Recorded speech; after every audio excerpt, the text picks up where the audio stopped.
अस्सलाम वालेकुम नाज़रीन, मैं Asad Abbas Bhatt advocate high court आपकी खिदमत में हाजिर हूँ एक नए कानूनी मौजू के साथ जो बिल्कुल आपके लिए बहुत ज़्यादा मुफीद साबित हो सकता है, आपको फ़ायदा पहुँचा सकता है।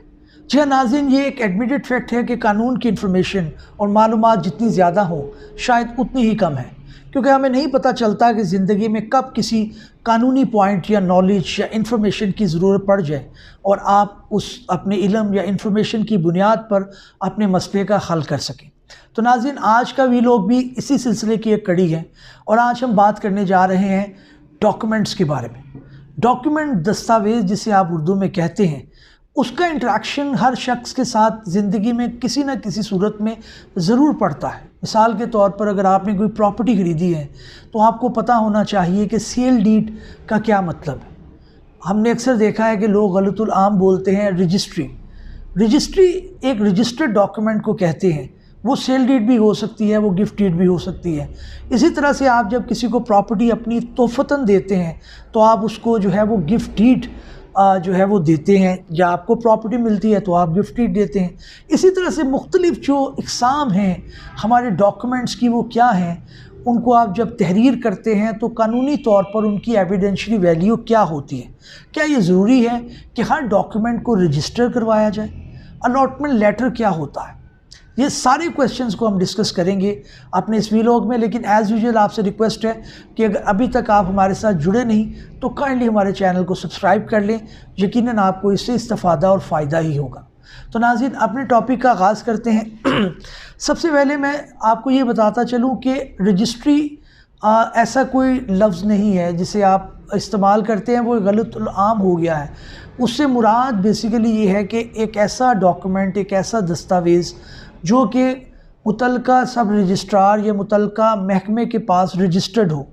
अब रजिस्टर्ड क्या होता है, वो एक लंबी तफसील है, लेकिन उससे मुराद ये है कि उनके पास उसका अंदराज मौजूद हो। अब सेल डीड जो है वो जब रजिस्टर्ड होती है तो उसको रजिस्ट्री कहा जाता है। जब गिफ्ट डीड रजिस्टर्ड हो जाती है उसको भी रजिस्ट्री कहा जाता है। तो ये ऐसा नहीं है, डॉक्यूमेंट की अपना एक नाम होता है। हर डॉक्यूमेंट की नोयत की मुनासबत से उसको एक नाम दिया गया है। हम सबसे पहले बात करते हैं सेल डीड की, जिसे आप जो है वो बैनामा भी कहते हैं उर्दू के अंदर। जब कोई भी प्रॉपर्टी आप परचेज़ करते हैं या आप सेल करते हैं तो आप इस डॉक्यूमेंट से इंटरेक्ट करते हैं, इससे आपका वास्ता पड़ता है। ये सेल डीड के अंदर बेसिकली यही बताया जाता है कि जनाब ए एक शख्स है, वो बी दूसरा शख्स है, उसको अपनी प्रॉपर्टी जो है वो फ़रोख्त कर रहा है, उसको सेल कर रहा है। उसके अंदर कंसिडरेशन लिखी जाती है, कितने पैसे की बस है, प्रॉपर्टी का जो है वो डिटेल दी जाती है कि जनाब उसका हदूद अरबा वो कहाँ पे सिचुएटेड है, कहाँ पे वो जो है वो वाक़या है। अगर वो पटवारखाने के अंदर उसकी एक लैंग्वेज इस्तेमाल होती है, खेवट खतूनी या खसरा नंबर है तो वो होगा। अगर किसी कॉलोनी में है तो वहाँ पे उसका नंबर होगा प्रॉपर्टी का। तो ये सारी तफसील देने के बाद आप उस जो सेल डीड है या बैनामा है उसको आप रजिस्टर करवाते हैं, तो तब वो उसे आम लोग जो है वो रजिस्ट्री कहना शुरू कर देते हैं। हालांकि डॉक्यूमेंट वो सेल डीड या जो है वो आपका यानी कि जिसके अंदर आपने फ़रोख्त किया है। इसी तरह से दूसरी आपके पास जो किस्म मिलती है डॉक्यूमेंट की, वो गिफ्ट डीड मिलती है। ये भी बहुत ज़्यादा इस्तेमाल होती है। गिफ्ट के अंदर बेसिकली कंसिडरेशन नहीं होती, यानी कि उसके इवज़ में कुछ दिया नहीं जा रहा होता। ए अगर एक प्रॉपर्टी सेल कर रहा है, अपनी प्रॉपर्टी बी को दे रहा है तोहफ़तन, तो उसके अंदर बी इवज़ में कुछ नहीं दे रहा होता। हालांकि कॉन्ट्रैक्ट के अंदर जो हमने पढ़ा है, जो हमने एज ए तालिब इल्म सीखा है, वो यही है कि विदाउट कंसिडरेशन, यानी कि जिसके अंदर इवज़ में कुछ ना दिया जा रहा हो, वो कॉन्ट्रैक्ट वैलिड नहीं होता। लिहाजा इवज़ में कुछ देना एक इंग्रेडिएंट है, एक रिक्वायरमेंट है। लेकिन गिफ्ट के अंदर ये एक्सेप्शन है, इसके अंदर ये नहीं। के अंदर आपको 3 चीज़ें लिखना बड़ा ज़रूरी है। नंबर 1 ये कि प्रपोज़ किया गया है, जो प्रॉपर्टी देने वाला है जिसे डोनर कहते हैं, वो अपनी प्रॉपर्टी को देना चाह रहा है, उसने प्रपोज़ किया है, उसने अपनी ख्वाहिश का इजहार किया है। और दूसरा ये कि जिसको दी जा रही है प्रॉपर्टी, लेट्स सपोज बी को दी जा रही है, बी एक शख्स है, उसको प्रॉपर्टी दी जा रही है, तो बी ने उसको एक्सेप्ट किया है। तो ये आना ज़रूरी है रिकॉर्ड के ऊपर, डॉक्यूमेंट के ऊपर। और तीसरी एक चीज़ है जिसे आप कहते हैं डिलीवरी ऑफ पोजेशन। ये 3 चीज़ें, नंबर 1 आप प्रपोज करना, number 2 acceptance by the Downey जिसको प्रॉपर्टी दी जा रही है, और नंबर 3 कि डिलीवरी ऑफ पोजेशन जिसको प्रॉपर्टी गिफ्ट की गई उसको वो डिलीवर भी कर दी जाए। ये 3 चीज़ें जब तक ना डॉक्यूमेंट के अंदर तहरीर की जाए, गिफ्ट डीड जिसे आप बोलते हैं, तो वो डॉक्यूमेंट कानूनी तौर पर आपको मुकम्मल जो है वो नज़र नहीं आएगा। जब भी वो चैलेंज होगा तो उसके अंदर एक प्रॉब्लम आएगी। चौथी चीज़ जो गिफ्ट डीड के अंदर नॉर्मल प्रैक्टिस में हमने देखी है वो यही है कि आपको इसको रजिस्टर करवाना ज़रूरी है। अब रजिस्टर क्या होता है, मैं आपको बताता चलूँ कि लाहौर की बात करें तो वहाँ पे मुख्तलिफ सब रजिस्ट्रार जो हैं वो तयन किए गए हैं, उनके डोमेन्स दी गई हैं, उनकी जुरिसडिक्शन दी गई है। तो वहाँ पे डॉक्यूमेंट आपकी जहाँ पे प्रॉपर्टी है उसके मुतल्लिका सब रजिस्ट्रार के पास उसको रजिस्टर करवाना ज़रूरी है। गिफ्ट डीड की जो है बुनियादी चीज़ें हैं जो आपको नज़र रखनी पड़ेंगी। अब अगली बात, एक डॉक्यूमेंट बहुत ज़्यादा इस्तेमाल होता है, तीसरा डॉक्यूमेंट जिसे हम कहते हैं जी, जिसे आप कहते हैं पावर ऑफ अटर्नी, उर्दू में जिसे आप मुख्तारनामा भी कहते हैं। इसके अंदर 2 लोगों के दरमियान या 2 से ज़्यादा लोगों के दरमियान भी पॉसिबल हो सकता है, लेकिन जो पावर दे रहा होता है उसे प्रिंसिपल कहते हैं, और जो पावर जिनको दी जा रही होती है उसे एजेंट बोलते हैं। उर्दू के अंदर इसको इख्तियार दहिंदा और इख्तियार गरहिंदा, इख्तियार दहिंदा वो है जो इख्तियार दे रहे हैं, और इख्तियार गरहिंदा वो हैं जिनको इख्तियार मिल रहा है। इस डॉक्यूमेंट के अंदर आप तहरीर करते हैं कि जनाब हमने अपनी फ़लाँ प्रॉपर्टी सेल करनी है और हम अवेलेबल नहीं हैं या अपनी मसरूफियत की वजह से नहीं आ सकते, लिहाजा हम अपनी पावर जो है वो फ़लाँ शख्स को दे रहे हैं, वो उनके बिहाफ के ऊपर प्रॉपर्टी को सेल कर सकता है। अच्छा, यहाँ पे मैं आपको बताता चलूँ कि जो पावर ऑफ अटर्नी या मुख्तारनामा होता है इसकी बुनियादी 2 किस्में होती हैं। एक वो किस्म है जिसके अंदर आप स्पेशल पावर्स देते हैं, उसे स्पेशल पावर ऑफ अटर्नी कहते हैं, और ये दूसरी जो है उसे आप जनरल पावर ऑफ अटर्नी कहते हैं। अब स्पेशल के अंदर बेसिकली आप किसी ख़ास मकसद के लिए, किसी मिसाल के तौर पे कोई कोर्ट में केस चल रहा है, आप चाहते हैं कि आप उसके मुतल्लिक किसी को दे दें अपना मुख्तारनामा, वो आपके बिहाफ पे जाके कोर्ट में प्रेजेंट करें, तो आप उसको स्पेशल पावर ऑफ अटर्नी देंगे। जबकि जनरल के अंदर आपने सारी पावर्स दे देनी है, और स्पेशली जब आप इसके अंदर इंक्लूड कर देते हैं या शामिल कर देते हैं कि वो प्रॉपर्टी भी आपकी सेल कर सकता है, तो जनरली उसको ये समझा जाता है कि जनाब इसे general power of attorney consider किया जाए। तो ये 2 पावर ऑफ अटर्नी या मुख्तारनामे की इकसाम हो सकती हैं। अच्छा, अब अगला जो डॉक्यूमेंट है वो ये भी आता है कि जी इसके अंदर जब पावर आपने रिवोक करनी हो, मिसाल के तौर पे आपने किसी को पावर्स दी कि आप उनके बिहाफ पे जाके ये काम करें, उन्होंने वो पढ़ा रहा डॉक्यूमेंट उन्होंने किसी वजह से नहीं किया, या आप चाहते हैं कि वो करने से पहले आप अपनी पावर्स को वापस ले लें, तो तब भी आप एक डॉक्यूमेंट बनाएंगे और दस्तावेज़ या बनाएंगे, उसे आप देंगे नाम revocation of power of attorney. Revocation या फिर आप उसको जो है वो अब्तालनामा भी कहते हैं उर्दू के अंदर, यानी कि आप अपनी दी गई पावर्स को कैंसिल कर रहे हैं। किसी वजह से आप चाहते हैं कि वो बंदा ट्रस्टवर्थी नहीं रहा, वो डॉक्यूमेंट को गलत इस्तेमाल ना कर दे, या किसी दूसरी वजह से आप उस डॉक्यूमेंट को वापस ले सकते हैं। लेकिन यहाँ पे कानूनी एक पॉइंट है, वो ये है कि जब आप पावर देते हैं वो पावर उसने इस्तेमाल कर ना ली हो। मिसाल के तौर पे हालिया मैंने एक केस देखा, मेरे पास आया, उसके अंदर एक शख्स था जो अमेरिका में रहता था और वो किसी वजह से पाकिस्तान नहीं आ सकता था। उसने अपने भाई को, यानी जो बी है, उसको पावर ऑफ अटर्नी या मुख्तारनामा दिया कि जनाब आप मेरे बिहाफ के ऊपर ये फ़लाँ प्रॉपर्टी हमारी आबाई जायदाद है उसको आप सेल कर दें। अब उस प्रॉपर्टी को उसने एग्रीमेंट टू सेल या बयाना कर लिया।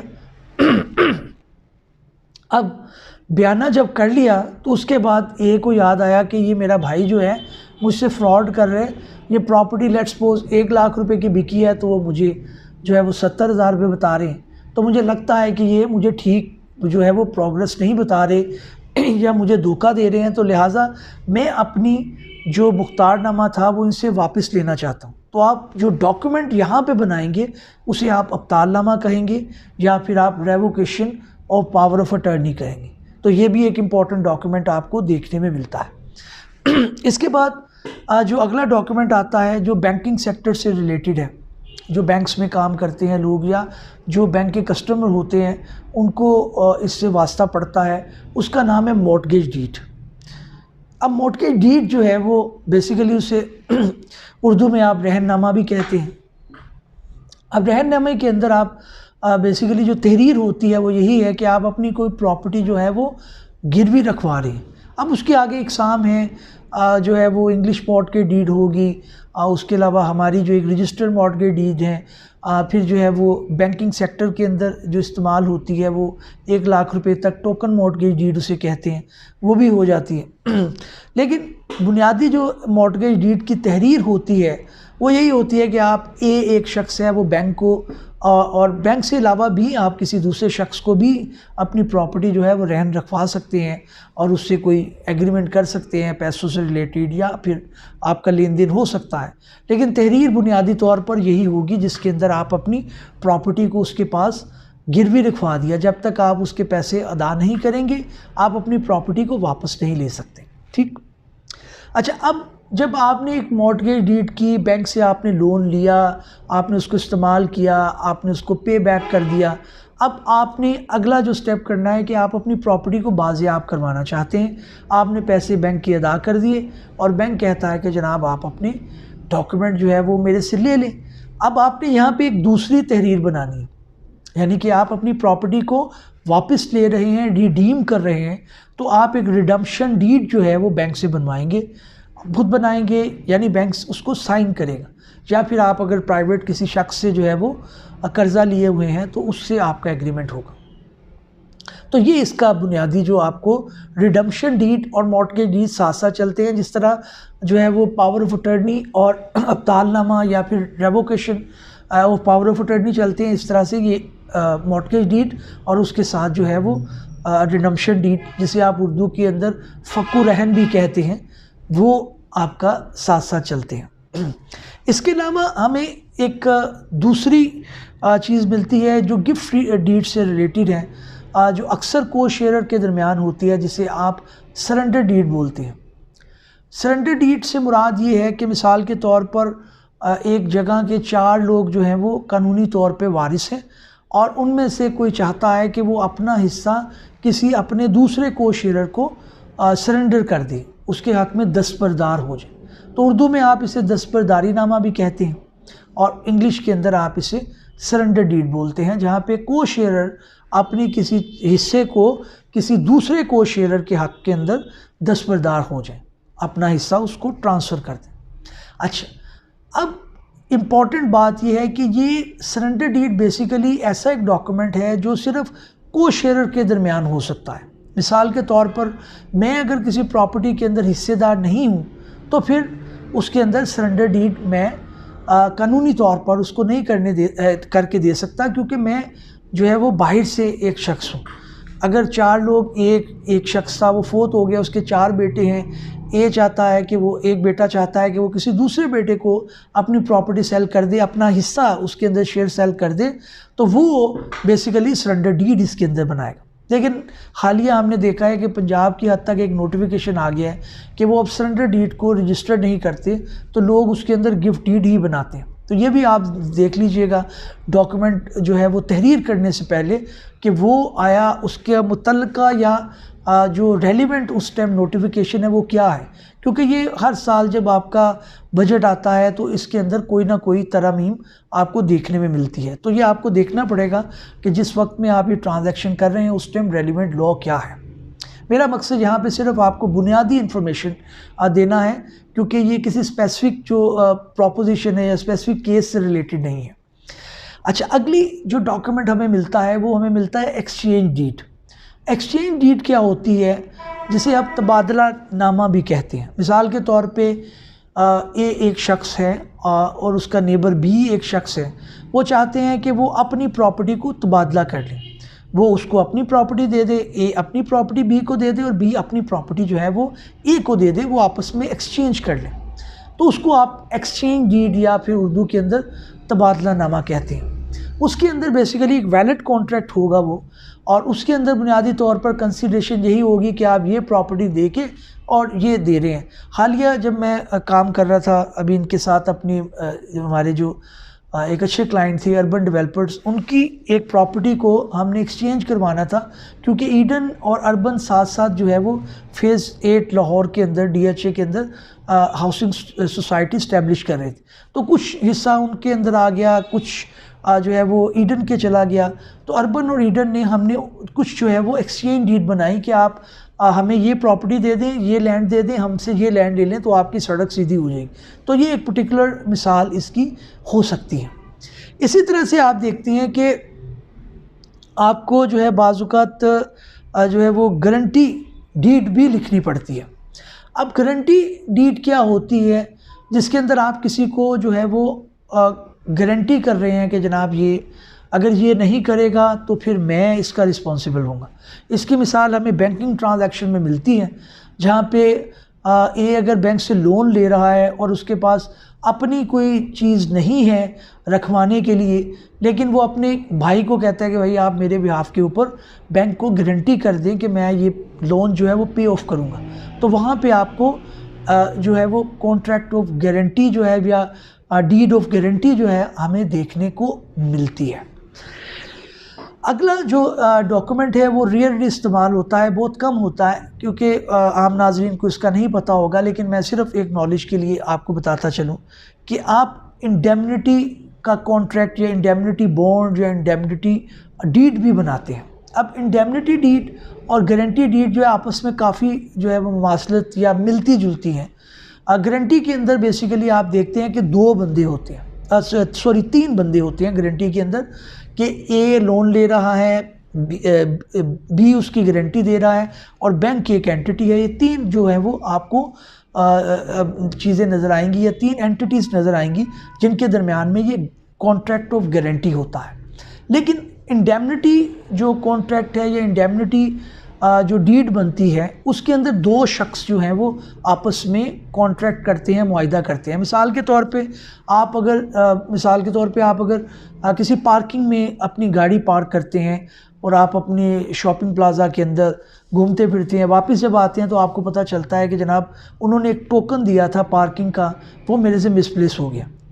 अब आपने गाड़ी लेके जानी है, वो कहते हैं जनाब आपके पास टोकन नहीं है। को बाद में दूसरा शख्स आके अगर क्लेम करे कि ये गाड़ी तो उनकी थी, तो हम कहाँ से उसको जो है वो कॉम्पनसेट करेंगे। आप मेहरबानी करें, आप एक तहरीर लिख दें, आप इस पर लिख दें कि इंडेमनिटी यानी कि आप ज़िम्मेदार होंगे, आप अगर उसने क्लेम किया तो पार्किंग वालों को आप कॉम्पनसेट करेंगे। तो आप उनको कहते हैं ठीक है, मैं लिख देता हूँ कि अगर कोई आके इस गाड़ी के मुतालिक क्लेम करे कि ये मेरी है तो मैं उसका ज़िम्मेदार हूँगा। आप अपने ID कार्ड की कॉपी देते हैं, वो गाड़ी आपकी जाने देता है। तो ये बेसिकली जो कॉन्ट्रैक्ट आपको नज़र आता है, ये कॉन्ट्रैक्ट ऑफ इंडेमनिटी नज़र आता है। नाज़रीन, ये चीदा जो थी काइंड्स ऑफ डॉक्यूमेंट या दस्तावेज़ की जो इकसाम थी, जिससे आपको बुनियादी मालूमात जो है वो मिली होगी। कोशिश करेंगे कि किसी नए टॉपिक के साथ जो मालूमात से भरपूर हो आपकी खिदमत में फिर हाजिर हों। तब तक के लिए इजाज़त दीजिएगा। अल्लाह हाफ़िज़।